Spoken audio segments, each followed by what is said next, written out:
When the internet doesn't get clear answers, it doesn't slow down. It speeds up. And in moments like this, uncertainty doesn't stay empty for long. It gets filled with theories, interpretations, and stories that spread faster than facts ever could. Now, let's talk about how this all began. Ever since the assassination of Charlie Kirk, the internet has treated the event less like a news story and more like an unresolved mystery. Not because of confirmed information, but because of what people believe is missing. One question, more than any other, has dominated comment sections, Reddit threads, and TikTok videos. Why have Charlie's parents remained silent? No interviews, no public statements, no social media posts, no public appearances tied to the event. While others spoke openly, shared memories, or appeared in public spaces, Charlie's parents stayed completely out of view. And almost immediately, that absence became the focal point of online discussion. At first, many people defended it. Grief is deeply personal. Some people mourn privately. Some withdraw completely. Not everyone wants their pain analyzed online, but the internet is not built for patience. As days passed, users began pointing out the silence repeatedly. Reddit threads questioned it. YouTube videos speculated about it. TikTok clips framed it as strange, unusual, or concerning. One comment in particular gained traction across multiple platforms. It read, "The silence is louder than anything anyone else has said." That sentence alone inspired countless videos and breakdowns. People began interpreting silence not as grief, but as a message. And once silence becomes symbolic, speculation follows. If you're finding this breakdown thoughtful so far, take a second to subscribe.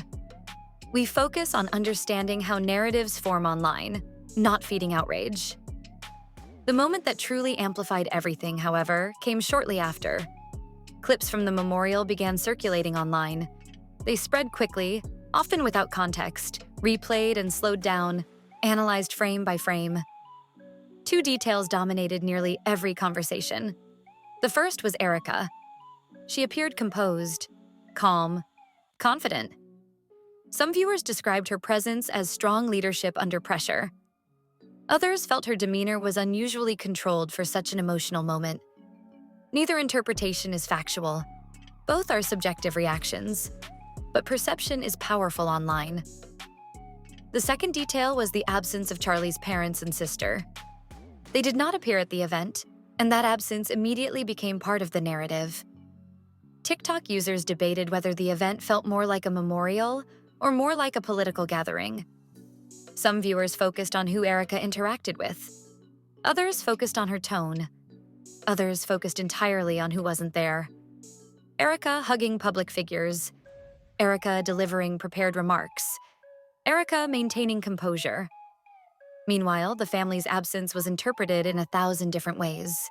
None confirmed, none proven, but widely discussed. And when emotional interpretation meets incomplete information, the internet rarely stops there. Soon after, another rumor began circulating. Anonymous posts appeared online claiming that Charlie's phone and laptop were requested by organizational staff shortly after his passing. Some viewers viewed this as standard protocol. Others saw it as concerning. Here's where it's important to slow down. There is no verified evidence supporting these claims. No official reports. No public documentation.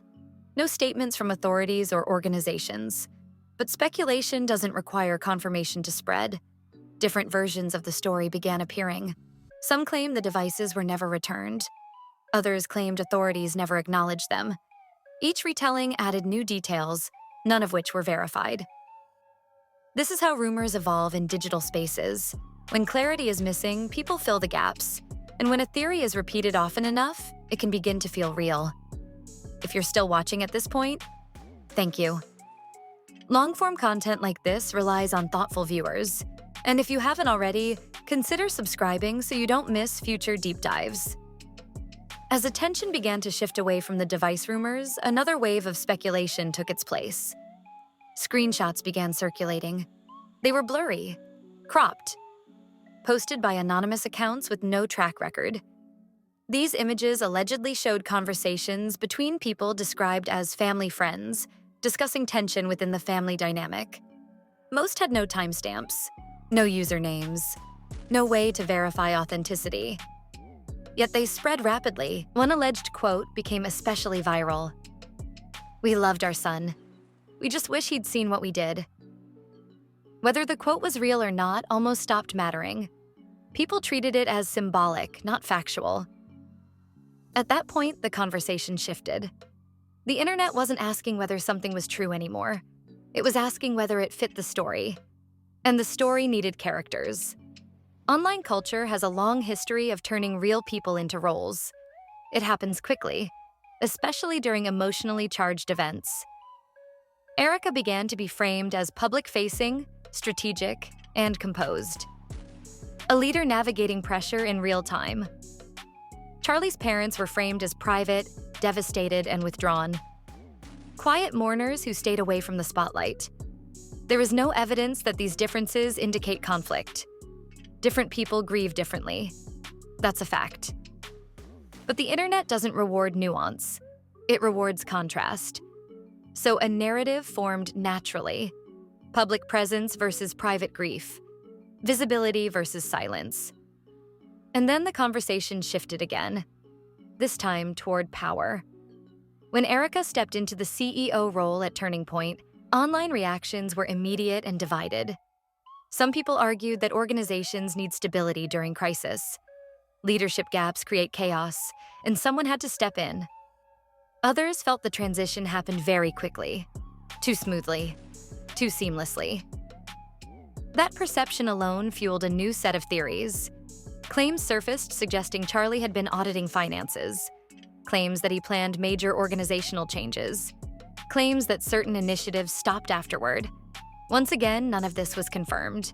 No documents, no official sources, no verification. But repetition does something interesting online. When a claim appears in enough videos, threads, and comments, it begins to feel familiar. And familiarity often gets mistaken for truth. TikTok turned rumors into narratives. Twitter turned narratives into threads. Reddit organized everything into timelines. And then came the most speculative phase of all. Some users began searching through archived pages, old articles, and cached websites. Claims appeared suggesting parts of Erika's online presence had changed or disappeared. Others suggested international connections or unexplained gaps. These theories relied almost entirely on interpretation. Screenshots without context. Archived pages without explanation. Nothing verified. Nothing confirmed. But mystery attracts attention. And the more dramatic the theory, the faster it spreads. Which brings everything back to the original question. If so many rumors exist online, why haven't Charlie's parents spoken publicly? Why no clarification? Why no defense? Why no public response? The most reasonable answers are also the least satisfying to the internet. Grief, trauma, privacy, emotional boundaries.